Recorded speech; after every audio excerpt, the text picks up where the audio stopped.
सगळ्याशी व्हावी आता फुलटू दोस्ती, टेन्शन को मारो गोले बदलू ग्रॅव्हिटी, तुमची नियमची हो दे युनिटी, तुमची नियमची हो दे युनिटी, गाजू दे PCT Infinity, PCT Infinity, PCT Infinity, PCT Infinity. श्रोते हो, पिंपरी चिंचवड एज्युकेशन ट्रस्ट संचलित इन्फिनिटी कम्युनिटी रेडिओ 90.4 FM वर ऐकूया कार्यक्रम वन्ही तो चेतवावा. देशप्रेमाने भारलेली तरुणाई म्हणजे या भारतमातेची खरी संपत्ती. ही संपत्ती वाढीस लागावी यासाठी आपण या भारतभूमीची गौरवगीतं समजून घेऊया आणि ती आपल्या अंगी भिनवूया. संकल्पना डॉक्टर राजीव नगरकर, समन्वयक शीतल कापशीकर, विशेष सहाय्य ज्ञानप्रबोधिनी नवनगर विद्यालय निगडी, ध्वनिमुद्रण आणि तांत्रिक सहाय्य विराज सवाई, संगीत संयोजन स्नेहल कोकिळ, तबला मिलिंद निंगायत, संवादिनी दर्शन कुलकर्णी. निवेदन राष्ट्रीय कीर्तनकार हरिभक्त परायण श्री विश्वासबुवा हेमंतराव कुलकर्णी. गौरवगीत बलसागर भारत होवो. गीतकार साने गुरुजी. संगीत वसंत देसाई. गायन ज्ञानप्रबोधिनी नवनगर विद्यालय निगडीचे विद्यार्थी.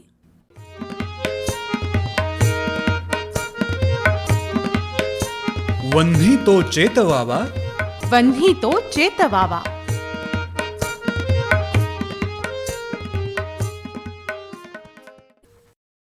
वन्ही तो चेतवावा या देशभक्तीपर गीतांच्या मालिकेमधलं आजचं गीत आहे. बलसागर भारत होवो, विश्वात शोभुनी राहो. हे जे काव्य आहे ते साने गुरुजींचं काव्य आहे. साने गुरुजी म्हणजे एक गांधीवादी देशभक्त. आपल्या सगळ्यांना ठाऊक आहे की ते एक आदर्श शिक्षक होते, समाज सुधारक होते आणि मराठीमधले एक अत्यंत प्रतिभावंत लेखकही होते. विशेष म्हणजे ते अत्यंत प्रतिभावंत उत्तम असे कवीही होते. खरं तर स्वतःच्या उदाहरणातून वसतिगृहातल्या अनेक विद्यार्थ्यांना ज्यांनी स्वावलंबन आणि सेवावृत्ती शिकवली असे साने गुरुजी सामाजिक कार्याबरोबर उत्तम लेखन आणि विशेष म्हणजे सुंदर सुंदर कविताही करत होते. त्यांचा जो सगळ्यात पहिला काव्यसंग्रह होता पत्री या नावाचा, त्याच्यामध्ये अनेक देशभक्तीपर कविता प्रसिद्ध झाल्या होत्या आणि त्यांचा जनमानसावरती एवढा प्रचंड प्रभाव पडलेला हा ब्रिटिश सरकारने पाहिला आणि त्यामुळं त्या काव्यसंग्रहाच्या प्रती ब्रिटिश सरकारने जप्त केल्या होत्या. अशा या अत्यंत प्रभावी असलेल्या काव्यसंग्रहातलं एक सुंदर असं गीत, एक अत्यंत प्रभावी अशी कविता आज आपण ऐकणार आहोत. आपला हा भारत देश एकेकाळी सोने की चिडिया म्हणून प्रसिद्ध होता. सर्वार्थानं अतिशय संपन्न असलेला हा देश, पण दुर्भाग्यानं मधल्या काळामध्ये जी अनेक आक्रमणं झाली त्या आक्रमणांमुळे हा देश खचला. विशेषतः आक्रमकांच्या अत्याचारामुळं आणि लुटीमुळं निर्बल, निस्तेज आणि विपन्न झाला. एकेकाळी विश्ववंद्य असलेला हा देश, पण या देशाला अवकळा प्राप्त झाली. भेदभाव आणि अराजकतेच्या अंधारामध्ये हा देश लोटला गेला. म्हणून हा देश, हे राष्ट्र पुन्हा सामर्थ्यशाली व्हावं, सर्व विश्वात तेजानं शोभायमान व्हावं आणि तसंच ते नित्य राहावं, अशी इच्छा या गीतामधून साने गुरुजींनी व्यक्त केलेली दिसते. भारत हे नाव आपण पाहिलं ना, की नाव पाहिल्या पाहिल्याच आपल्याला काही अर्थ सुचतोय का पहा. काय सुचवतं हे नाव पहा बरं मित्रांनो. भा म्हणजे आभा, तेज, प्रकाश. आणि या भा मध्ये रत म्हणजे तेजामध्ये रत असणारा देश म्हणजे भारत. तेजस्विता हेच तर या देशाचं प्रमुख लक्षण आहे ना. विशेष अशा प्रकारची आध्यात्मिक संस्कृती लाभलेला हा देश नित्य प्रकाश, ज्ञान आणि आनंदाच्या साधनेमध्ये रत राहिलेला दिसतो. उपनिषदातलं एक वचन आहे, अतिशय प्रसिद्ध वचन आहे. असतो मा सद्गमय, तमसो मा ज्योतिर्गमय, मृत्योर्मा अमृतंगमय. म्हणजे काय तर असत्याकडून सत्याकडे, अंधाराकडून प्रकाशाकडे आणि मृत्यूकडून अमरत्वाकडे जाणं. हाच तर आपल्या जीवनाचा मूलमंत्र नव्हे काय. आपल्या संपूर्ण जीवनाचा मूलमंत्र हा मानून जगाला आपल्या संस्कृतीने हाच संदेश दिलेला दिसतो. आणि म्हणूनच आपला देश हा एकेकाळी विश्वगुरु मानला गेला होता. याची आठवण करून हा देश पुन्हा सामर्थ्यशाली व्हावा, अशी इच्छा साने गुरुजी या गीतामधून व्यक्त करतात.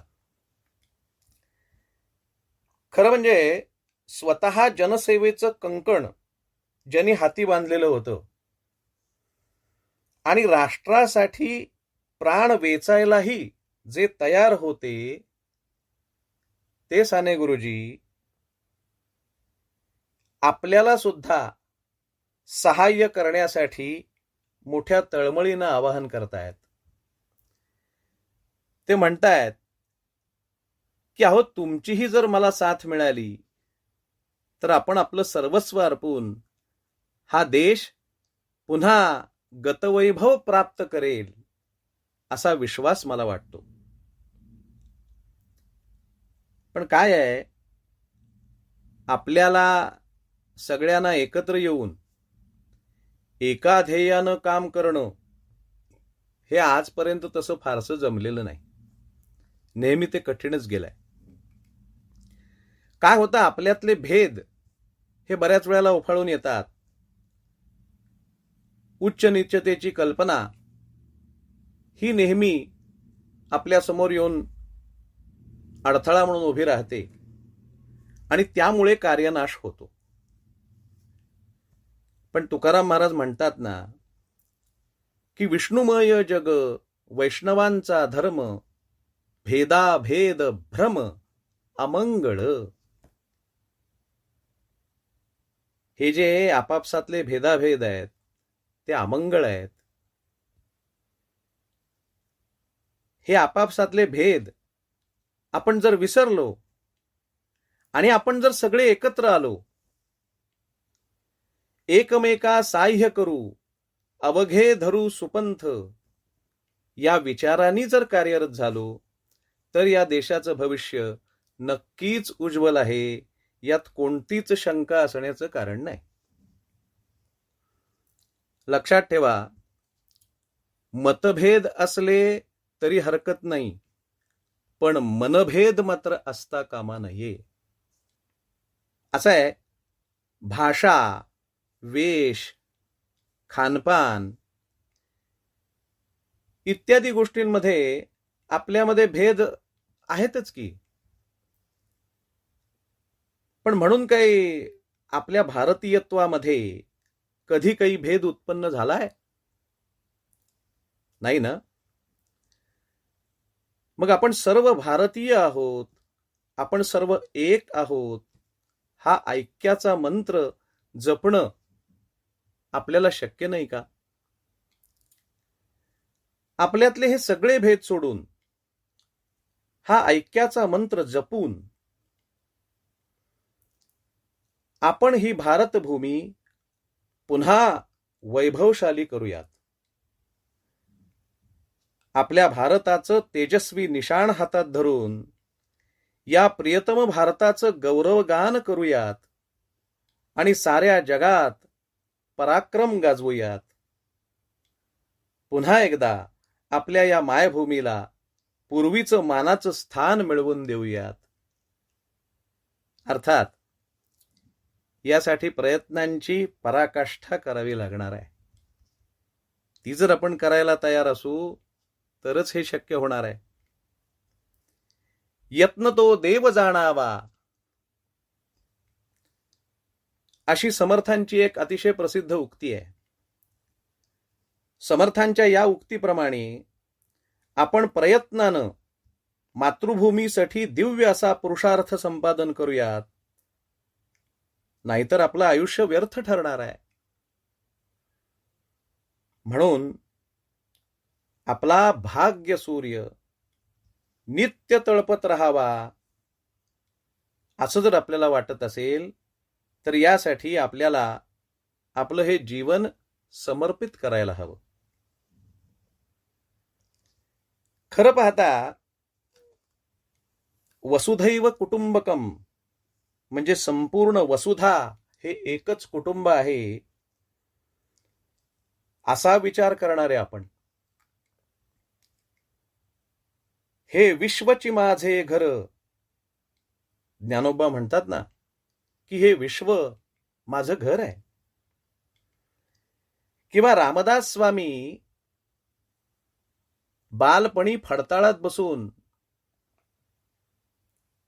ज्या वेळेला सापडले तेव्हा काय म्हणाले? चिंता करीतो विश्वाची. मग हे विश्व माझं घर आहे किंवा या विश्वाची मी चिंता करतो असं म्हणणारे महापुरुष या देशामध्ये जन्माला आले. सर्व जगाचं, संपूर्ण विश्वाचं कल्याण व्हावं अशी विशाल हृदयी संस्कृती जपणारा हा देश आपल्या सगळ्यांना ठाऊक आहे. सर्वेपि सुखिनः सन्तु, सर्वे सन्तु निरामया, सर्वे भद्राणि पश्यन्तु, मा कश्चित् दुःखमाप्नुयात्. सर्वांना सुख, सर्वांना उत्तम आरोग्य प्राप्त व्हावं आणि सर्वांचं कल्याण व्हावं असा विचार करणारा हा देश आहे. आज जरी हा थोडा झाकोळला गेला असला तरी पुन्हा नव्या तेजानं तळपून जगाच्या कल्याणासाठी सज्ज होईल असा विश्वास या कवितेतून व्यक्त झालेला दिसतो. आपण सर्वजण एकत्र येऊन जर समर्पण केलं तर त्यामुळं आपल्या भारतभूमीचं नाव मोठं होईल. संपूर्ण जगाला शांतीचा मंत्र देणारा भारत हा महान देश होईल. पुन्हा एकदा दिव्य वैभवानं भारत देश नटेल आणि विश्वगुरुस्थानी विराजमान होईल. तो सोन्याचा दिवस लवकरात लवकर उदयाला येवो अशी इच्छा साने गुरुजी अंतःकरणापासून या गीतामध्ये व्यक्त करतात. हे अद्भुत असं गीत आता आपण ऐकूयात. बलसागर भारत होवो, विश्वात शोभुनी राहो.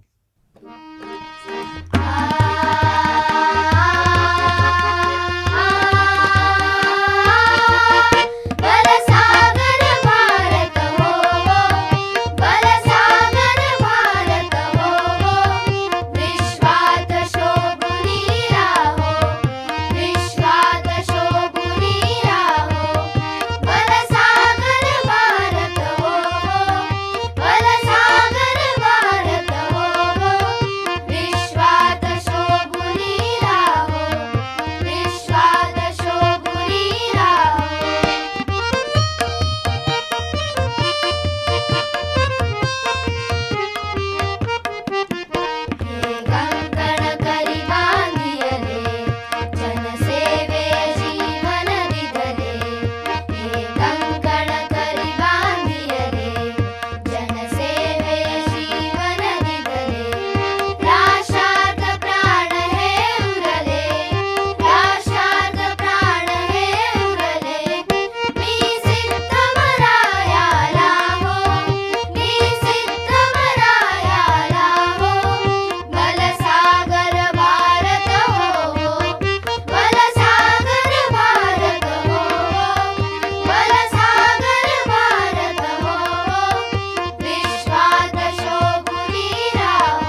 वन्ही तो चेतवावा वन्ही तो चेतवावा.